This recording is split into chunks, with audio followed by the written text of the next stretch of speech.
Hey, thank you so much for joining us at our Crosspoint Church podcast.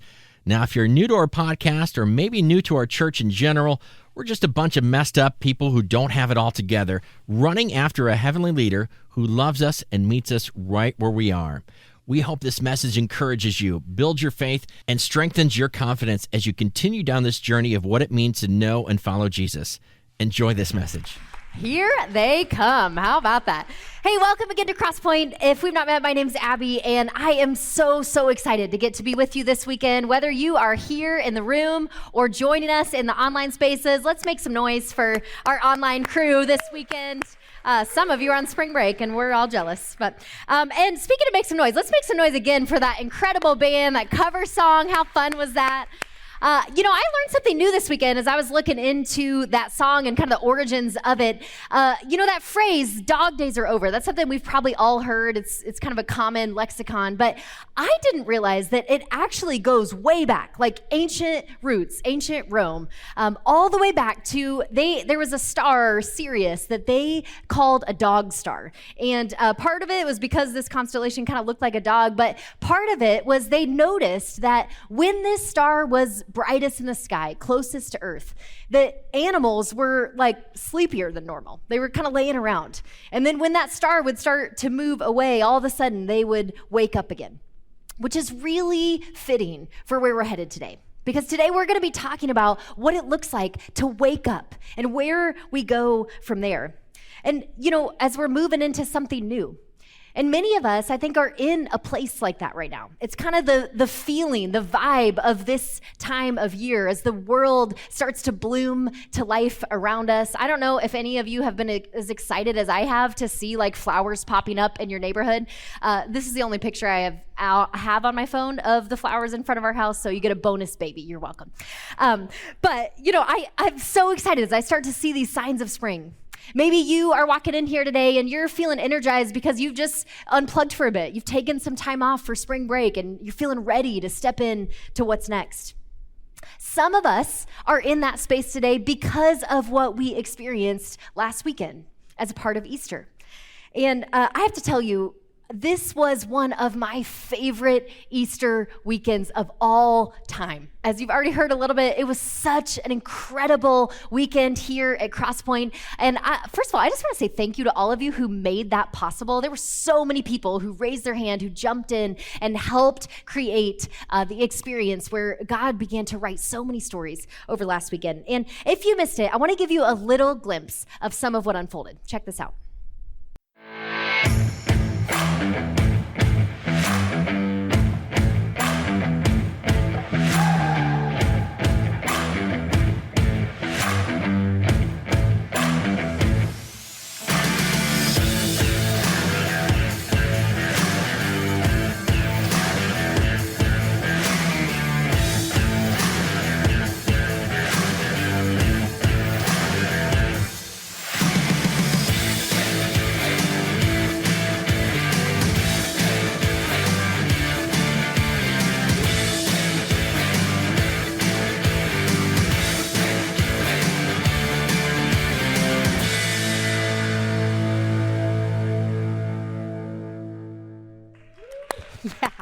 Let's make some noise for those 14 people who took that step. So many incredible stories behind the scenes of those and like I mentioned, others that unfolded. And, I don't know where you are as you walk into this weekend after Easter. Maybe some of you are kind of still riding the high of what you experienced. Maybe you were one of those people who stepped into the waters, or you had some sort of significant encounter and you're still kind of riding that high, but you're trying to figure out, okay, I don't know exactly where to go from here. Or maybe some of you had a great experience last week as you celebrated Easter, but then life hit hard. And to be honest, you kind of limped your way in here because you found yourself flat on the floor, totally in a different place than you expected to be walking out of that. Maybe if you're honest, you're like, Easter for me just kind of reminded me of some of the questions, the doubts that I have.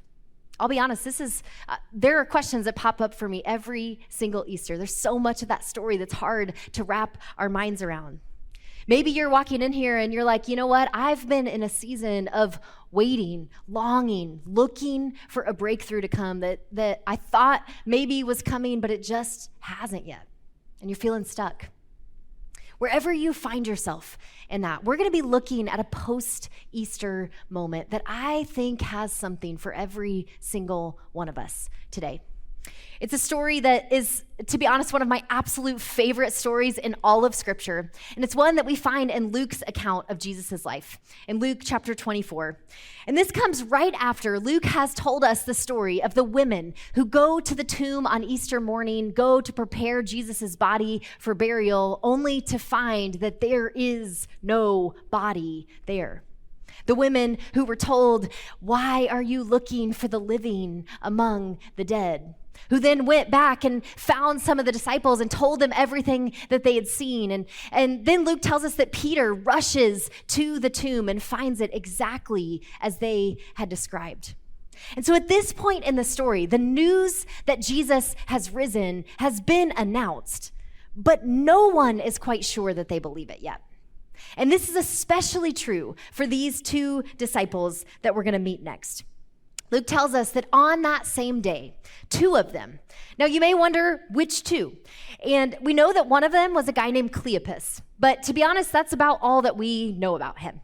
The other is unnamed. It's very possible that this could be Cleopas's wife, who was one of the disciples that was named to be at the cross as Jesus breathed his last. But it also could be any of the other hundreds of people who would have been following Jesus into Jerusalem at this point.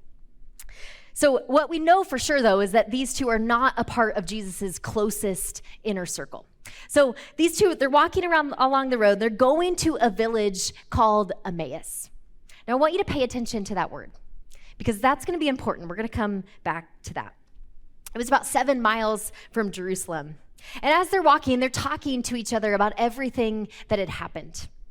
And Luke tells us, as they talked and discussed these things with each other, Jesus himself came up and walked along with them. But they were kept from recognizing him. So this is the first time that the risen Jesus is actually seen, according to Luke's version of the story. But they see him, but they don't really see him. For whatever reason, they don't recognize him. To them, he's just this stranger that has joined them on the road, which, by the way, was far more normal for them than it would feel for us. You know, if someone just like walks up and starts joining your conversation. Last week, my family took a quick trip to Chicago during my son's spring break with some of our friends. And at one point, as we're walking along the street, we were headed to the American Girl doll store, and I saw this little girl kind of near us that I thought that I recognized. And so I started scanning around to see like who she was with, see if it was someone that I knew.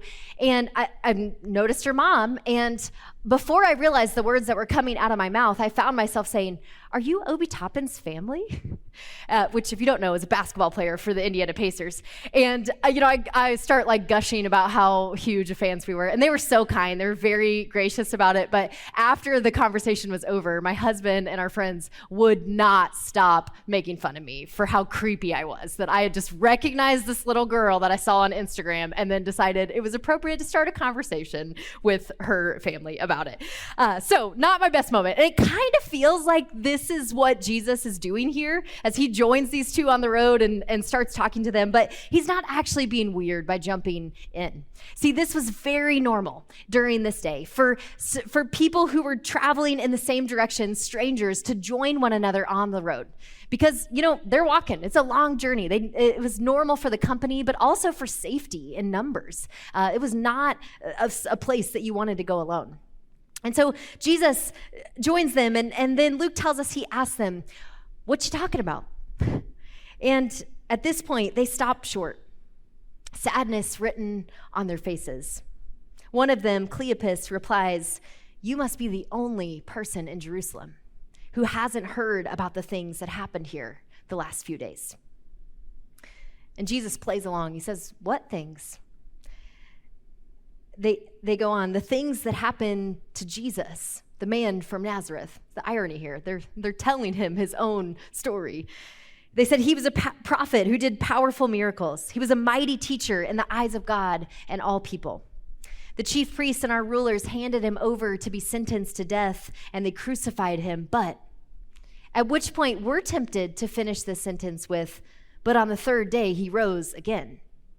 But that's not what they say here. Notice how they finish their story.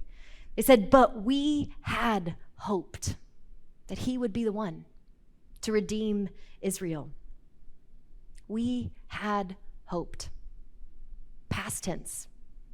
They are no longer hoping.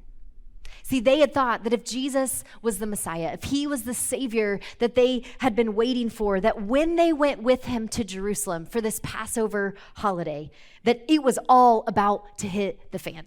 That what Jesus was going to do was take down the Roman government under whose thumb they had been trapped all of their lives.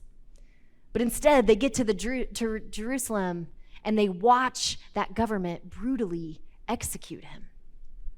And now they've heard this wild report that the tomb is empty, but the way they tell this story makes clear that they are not at all imagining the possibility that he really could be alive. And I think this is exactly why Jesus seeks them out first. Before he goes to show up to his closest friends, he meets these two on the road. Why?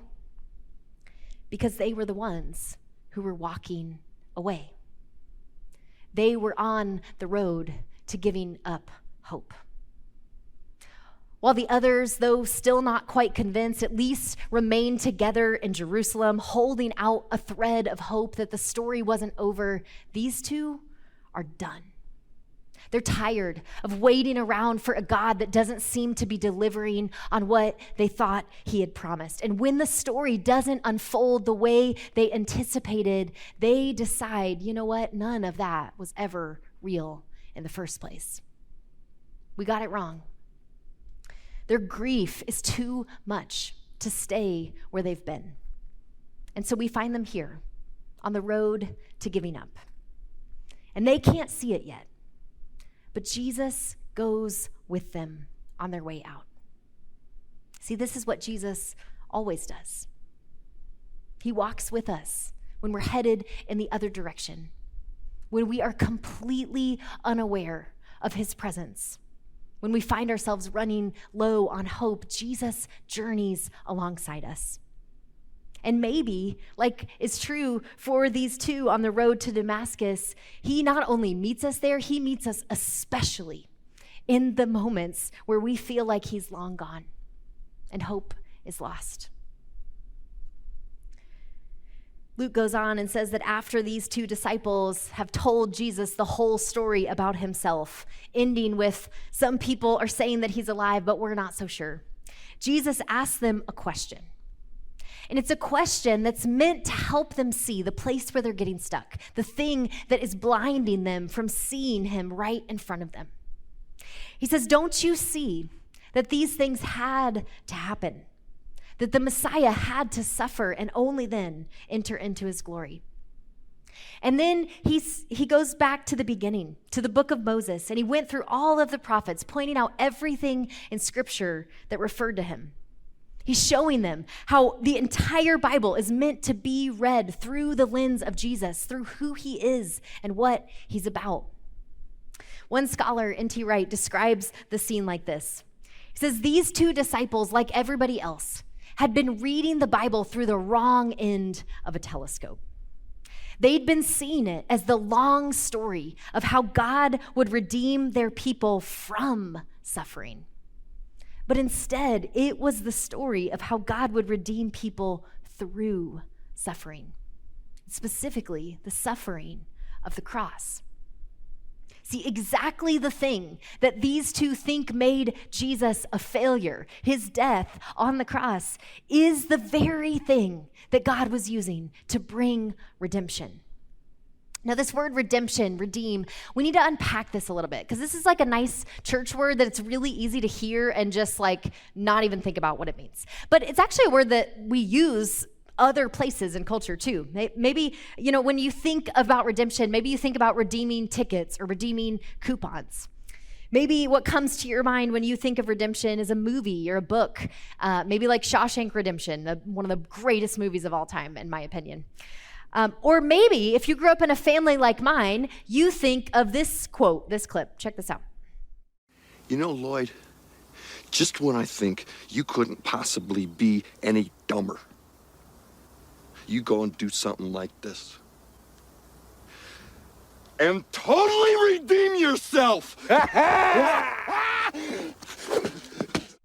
Any Dumb and Dumber fans out there? It sounds like it. For those of you under a certain age, this is a movie that you may or may not want to go find, but, anyways. This word redemption, it pops up all over the place, but here's kind of a broad definition of what we talk about. When we use this word, it's a word that we use to talk about when something tragic or sad gets transformed into something good and beautiful, right? In the story of the Bible, this is true too. This word redemption, it actually first appears in the book of Exodus, way back. And it's in this moment just before Moses is about to go to the Pharaoh of Egypt and make that appeal, let my people go. See, this first time that redemption appears, it's in a story about the liberation of slaves into the freedom of becoming God's people. This is the meaning of redemption, God doing something to bring people to freedom. And in fact, this is the very story that Jesus and the people around him would have been remembering and celebrating during the holiday of Passover. A few days before this moment on the road to Emmaus, when they sat around a table with Jesus for the very last time before he would be arrested, this is what the cup he lifted up signified. See, everything on the table that night held meaning. Every piece of the meal actually was a reminder of different elements of this exodus from slavery story. And the cup that Jesus lifts up, it was actually the third cup that they got to. They really got in their cups at Passover. So they had these 4 cups of wine. This is the third cup, and it's the one that they knew as the cup of redemption. It was a reminder of this defining story of God leading people from slavery to freedom that Jesus then takes and redefines. He says to those around him, hey, when you see this cup now, I want you to think not only of that story, I want you to remember what I'm about to do for you, to pour out my blood, to establish a new covenant, a new reality, a new path toward freedom and redemption. Now, there's one more piece of context that we need to get for all of this to click into place. And first, kind of a side note. Here's kind of a pro tip when you're reading the Bible. Biblical authors are very sparing in the details that they choose to include. There are so many places where it's like, could you just have filled in the gaps there a little bit more? So when they do include a detail that seems random to us, pay attention, because often it's a signal of something that matters. And that is the case here in this story about where the disciples are headed. Do you remember where they're on the road to? To a place called Emmaus. Good job, Vince. You get an A. Just kidding. So here's what this is kind of like. If I were to tell you that I was taking a trip to Pearl Harbor or taking a trip to Gettysburg, that's all I really have to say for you to get a glimpse of what that trip is about. You're going to assume that I'm going there, at least in part, to kind of study that historical moment, to remember the battle that happened there. And the same was true back then with Emmaus. See, 150 years before Jesus came onto the scene, there was a battle of Emmaus that everyone then would have known about. The Battle of Emmaus was part of this Jewish uprising against the empire that at that time was over them, whose rule they were living under, the Seleucids. And Kurt, actually, if you're really paying attention, 2 weeks ago, he mentioned this. He talked about this uprising that was led by this guy named the Hammer. You remember him talking about the Hammer? So that's what this is. The Battle of Emmaus was part of this, the last major uprising where the Jewish people rose up and overthrew the power above them. So here's what's happening. These 2 disciples, they had followed Jesus into Jerusalem, expecting him to follow that example. They expected that Jesus was going to come in and defeat their enemies with force and might, that he was going to overthrow their oppressors just as the hammer had done and just as Moses had done before him. Their expectations of what Jesus would do was blinding them from seeing what was actually unfolding right in front of them. What, in fact, Jesus had been trying to tell them for years, all along. See, for the last few years, Jesus had been trying to show his followers that the way that evil is truly confronted and defeated is by doing good, by submitting to suffering, by sacrificial love. These weren't just words for Jesus.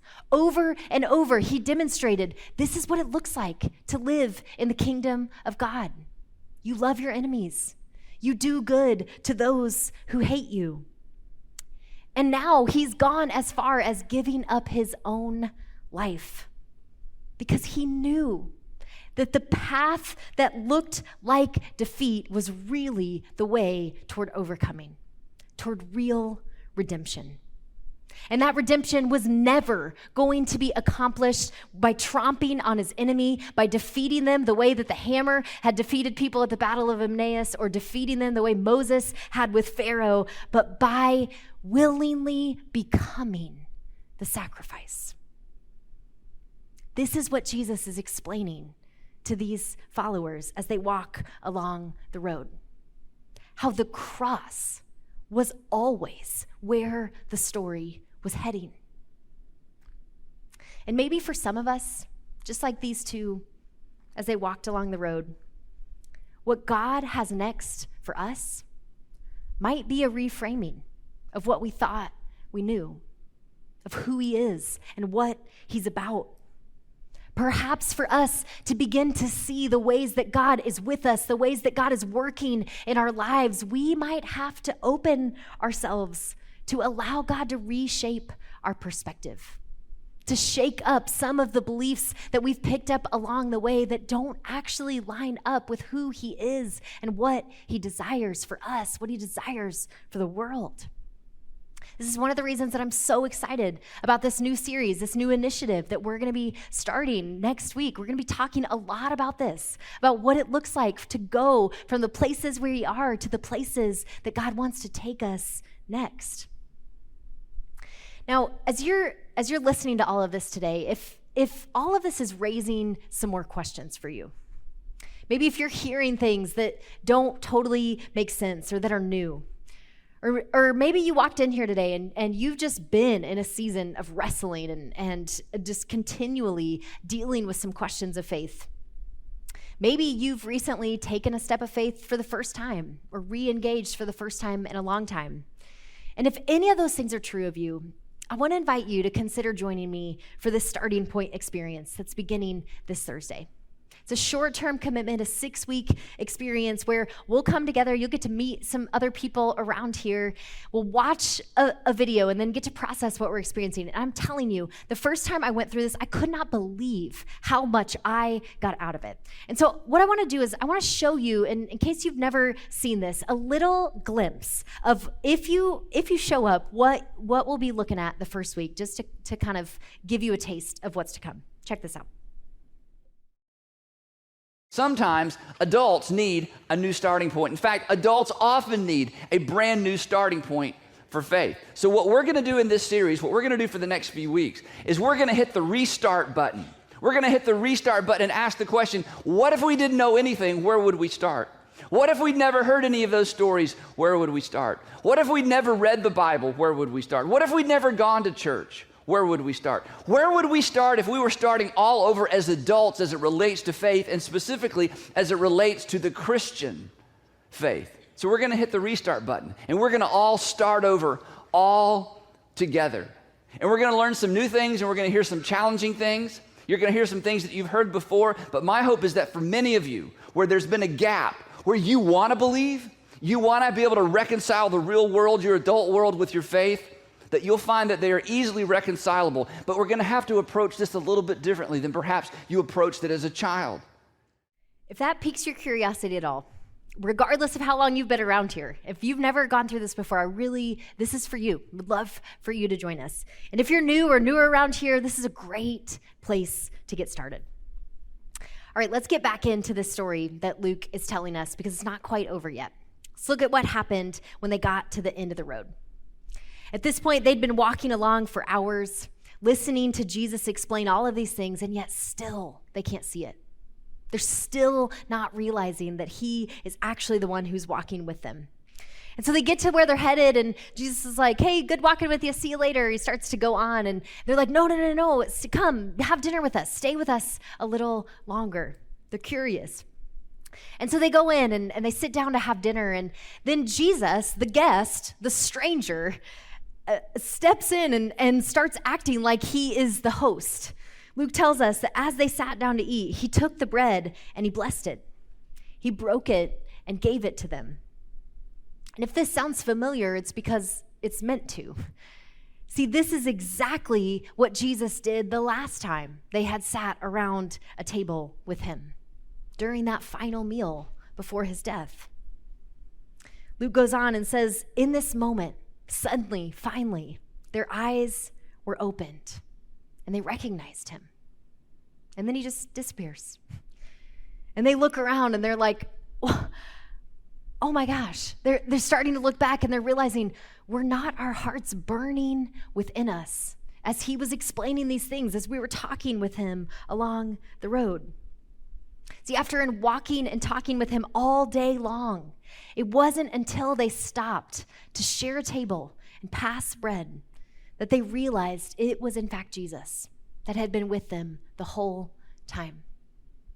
And I think this happens in our lives too, that there are some things that we are never going to see when we stay in motion. But when we stop to remember, when we look back on the road that we've been walking, sometimes that's when the lights turn on. When we can see for the first time the truth that has been stirring, the ways that God has been working that we hadn't yet been able to identify. Some of you are nodding along because you've experienced this. And if that's the place you're in, if you're beginning to recognize some of the things that God has been doing in your life, I'm so excited about that for you. Maybe your next step this week is to share that story. But I know that there's probably others of us who are in a place where we're still waiting, wishing that we had a story to tell. And if that's where you are, I want to invite you to consider coming to that welcome party in a couple of weeks. Here's what this is. This is a low-pressure chance for you to just begin to explore and discover what might be next for you. A place where you can begin to step into something new. And we're going to talk about some of the ways that you can plug in and get connected here with small groups or serving opportunities. And here's why this matters. I want to share with you a glimpse of why this particular Easter meant so much for me. You know, many of us were in the room for one of the services. We got to see some of the people who stepped into the waters of baptism, and it's always incredible to watch people take that step and get baptized. But you know what's even more incredible than that? Is getting to be in that moment with people you know, with people that you've been serving alongside, who you've sat in circles of small group and listened for years. The story that's unfolding, the ways that the ups and downs of their journey and the ways that they've been seeking God, going from totally closed to actually stepping into those waters. I even had a moment where I got to hold the hand of a person who holds my babies on a regular basis in one of our kids' environments. This is what church, this is what this community is meant to be like. And if you have been showing up here, showing up elsewhere, and you know, you come in and you come and sit in these seats and you get your coffee and you have a good experience, but then you walk out and you feel like there's something that's missing. You feel a little disappointed. It's because we're meant to experience more than just what happens in this room. What happens here matters, but what God is inviting us to, perhaps what God is inviting you to next, is to take a step to actually dive in a little deeper, to get to know some people in this community and to see what happens. As you get in those circles, as you start to serve and realize the stories that are unfolding that you couldn't see when you were just showing up. And so if that is at all intriguing to you, come to the welcome party. Come and just meet some people, explore what a next step might be. And I want to be really clear about this. If you show up to this, we are not going to force you into anything next. We're not about that here. This is a place where we just want to help you explore faith at your own pace. And we really mean that when we say it. All right, we're going to get ready to wrap this up. And the band's got one more incredible song for us today. And it speaks to the things that God can do when we're open to allowing him to reframe what we thought we knew. When we stop long enough to recognize the ways that he's walking with us, open to taking a step into something new. And during the song, there are tables on either side of the room. They're going to be open to anyone who is seeking God, anyone who's taken a step in his direction that wants to come and receive communion, or what you may call the Eucharist, or the Lord's Supper, or Mass. If you're joining us online at this point, if you want to be a part of this, you can grab anything to eat and anything to drink and join us in this moment. But if you're here in the room, there's two things that you're going to come grab. You're going to come grab a cracker and fill up a cup of juice. And then go back and find your own space. And here's the things that I want to encourage you to do with those. As you hold that cracker in your hand, I encourage you to take a moment before you eat it to break it. And as you break it, invite Jesus to reveal himself to you, just as he did for those two disciples, as he broke bread at the end of that road with them.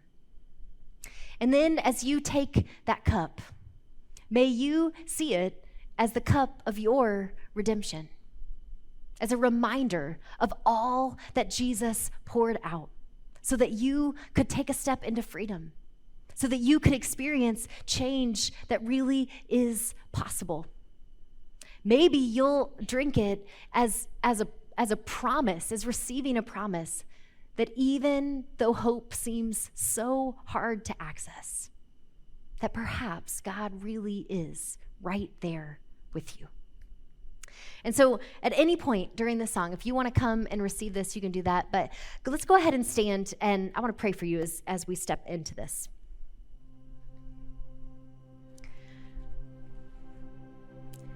God, in these next few moments together and as we go throughout this week, would you open our eyes?